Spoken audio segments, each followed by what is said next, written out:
Before every exam, the scheming girl would secretly touch my arm, because she was bound to a mind-reading system. As long as our bodies made contact, she could read my thoughts. I knew this in advance, because I was reborn. In my previous life, no matter what I did, she always finished first. I watched helplessly as my exam scores, competition projects, and even my boyfriend were taken from me one by one. Using my talent, she transformed into a beautiful top student, while I became a plagiarist hated by everyone. In the end, I could not bear the humiliation and jumped off a building. Only at the moment of death did I learn the truth. She had bound a mind-reading system. When I opened my eyes again, I was reborn to the day of the final exam 1 year earlier. This exam was extremely important. First place could not only secure a graduate school recommendation, but also an invitation to a banquet hosted by the richest group. When the scheming girl heard this, she was immediately tempted. She used the excuse that it was too cold near the door and asked the teacher to move her seat behind me. The teacher quickly agreed. Seeing she was about to repeat her old trick, I forcefully pushed her away. Because when I was reborn, I awakened a mind modification system. The first thing I did after getting this system was to change all the exam answers in my mind to wrong ones. Living a second life, I would take back everything that belonged to me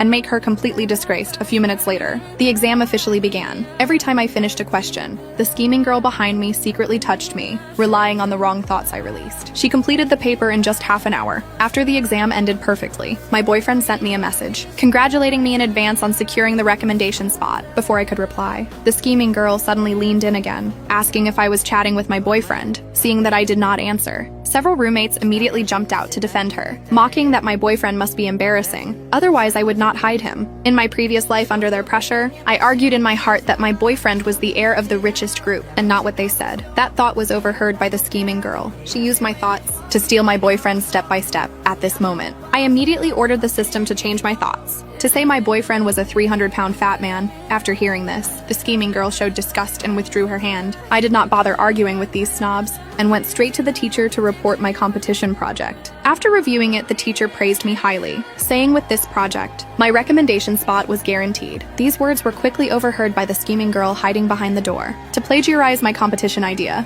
she deliberately stopped me under the excuse of apologizing, saying she should not have mocked me with the roommates, and hoped to reconcile with me. I agreed without hesitation. Since she wanted to copy, I would let her copy thoroughly. Over the next few days, she looked for chances to touch me every day, and I actively cooperated each time, relying on the ideas in my mind. She, who had no programming foundation at all, actually managed to write competition code. When the roommates saw this, they all praised her as a genius, saying the competition champion must be hers. Soon it was the day of the competition. I deliberately arrived late. She anxiously grabbed me when she saw me, questioning why I came so late, because she drew the first presentation slot. If I did not come, she would be finished. I did not bother exposing her scheme, and quietly returned to my seat. A few minutes later, she quickly went on stage.